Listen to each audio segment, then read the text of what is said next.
areas of Pakistan are no doubts unsurpassed in natural beauty. It is the confluence of the world's three mighty mountain ranges, the Himalayas, the Karakoram, and the Hindu Kush. And right in the middle of these mighty ranges lies the valley which has been very rightly called the heaven on earth, the Hunza Valley of Pakistan. The former capital of Hunza, Karimabad, offers an awe-inspiring panorama of high peaks, including the Rakaposhi, that stands at 7,788 meters above sea level.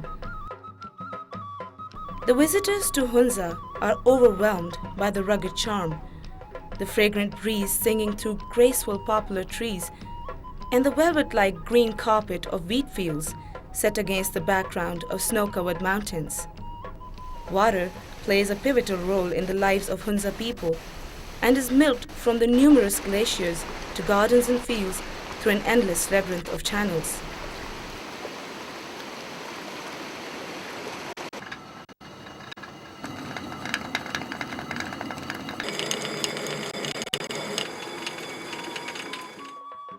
The local language here is Brushiski.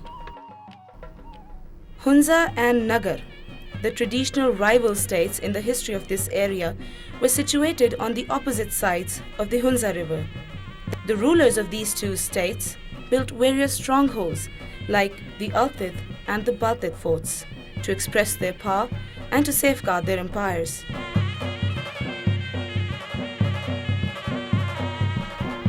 According to historical accounts, the Hunza ruler initially resided in the Baltit Fort, but later, due to a conflict between the two sons of the ruler, he shifted to Baltit Fort. Baltit Fort stands at some 28,000 feet above sea level in Karimabad. The rich architectural beauty of the Baltit Fort can be traced to almost 700 years in the bygone. उसमें बुनियादी तौर पे पत्थर, लकड़ी और गारे का इस्तेमाल हुआ है और लकड़ी को आपस में जोड़ा गया है पेगिंग के ज़रिए यानी खोंटे लगा के। ये एक नायाब तरीक़ा है जो न सिर्फ ज़िलज़िलों के ख़िलाफ़ इसलिए बहुत ज़्यादा मुदाफ़ियत होती है बल्कि आम खाम किसी हथियार से इनको तोड़ना भी मुश्किल होता है।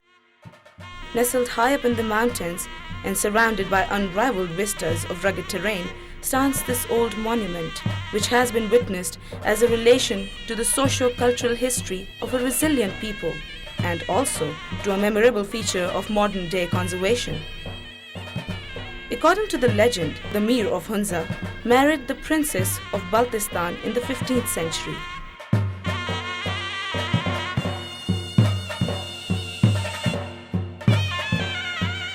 Through this marriage, cultural influences from Baltistan began to seep into Hunza. Initially a part of the Tibetan Empire, Baltistan was known as the Little Tibet. Therefore, the structure of Baltit Fort here was influenced by the Tibetan architecture and resembles somehow the Potala Palace in Lhasa. माजी में बल्तित से भी पहले एक नाम रहा है इस गांव का, खासकर जहां पे किला बल्तित मौजूद है और इसके इर्द गिर्द जो बस्ती आबाद है इसका नाम अगाई कोट था और अगाई कोट के साथ जो अल्तित गांव है उसका नाम बुरुम खन था। तो उस ज़माने में जो बल्ती कारीगर आए उन्होंने अपनी आसानी के लिए यहाँ और वहाँ कहने के लिए एल्ते देलते कहा। एल्ते से अल्तित हुआ, देलते से रफ्ता रफ्ता ये बल्तित में तब्दील हुआ।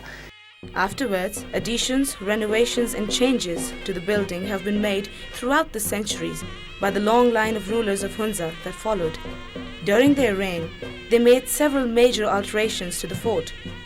One even demolished most of the upper third floor and added a few rooms in the British colonial style on the front elevation, using lime wash and colored glass panel windows.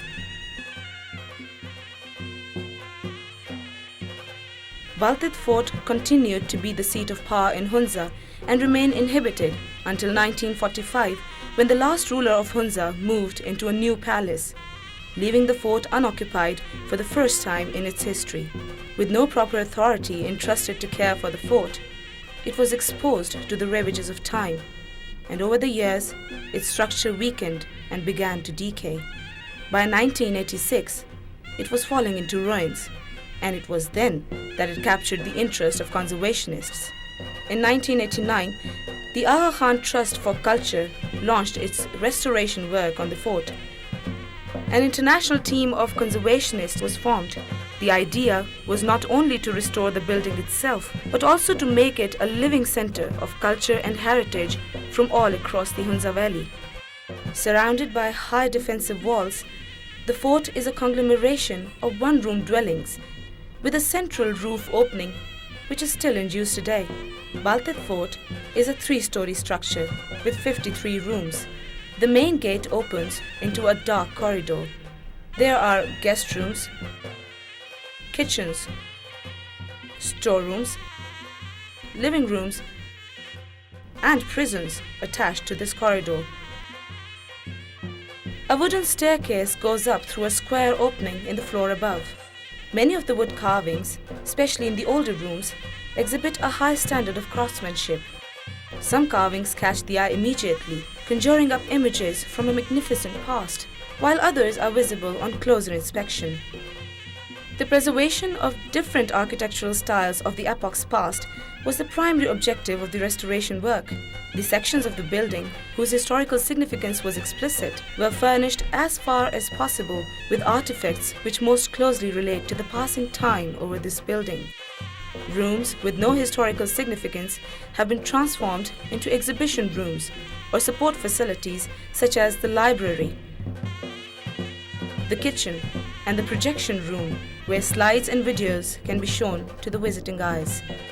A major problem posed to the conservationists was to restore the building without applying fundamental changes to the original structure.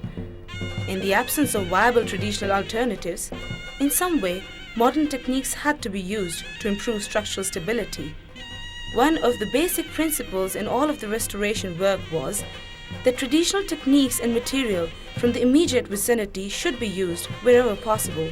Fortunately, craftsmen and carpenters specialized in restoration of antiques were found in the nearby valley of Sawat, and the damaged woodwork in the Baltit Fort was restored or replicated to a high standard of quality. Most of the workers were local farmers interested in supplementing their income, but without their hard work and respect for the fort, the project would not have been possible. ये न सिर्फ हुंजा बल्कि शुमाली इलाक़ाजात और पूरे पाकिस्तान के लिए एक फ़ख्रिया, एक हेरिटेज का एक नमूना है। यहाँ हर साल हज़ारों के हिसाब से गैर मुल्की और मुल्की सयाह आते हैं। Parallel with the objective of fort restoration was also the objective launched to revitalize the historic character of the Baltit village itself, and that too without causing any major changes. Today, Karimabad is the first village in this remote area which offers the comfort of a modern settlement with paved roads, a sewerage system, and clean drinking water, while still retaining its cultural values.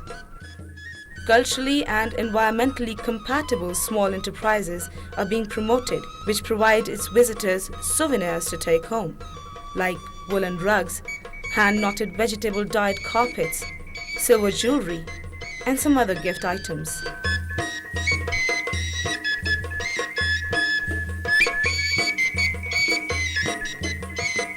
These activities are playing a major part in reinvigorating the traditional community spirit and restoring the residents' pride of their heritage.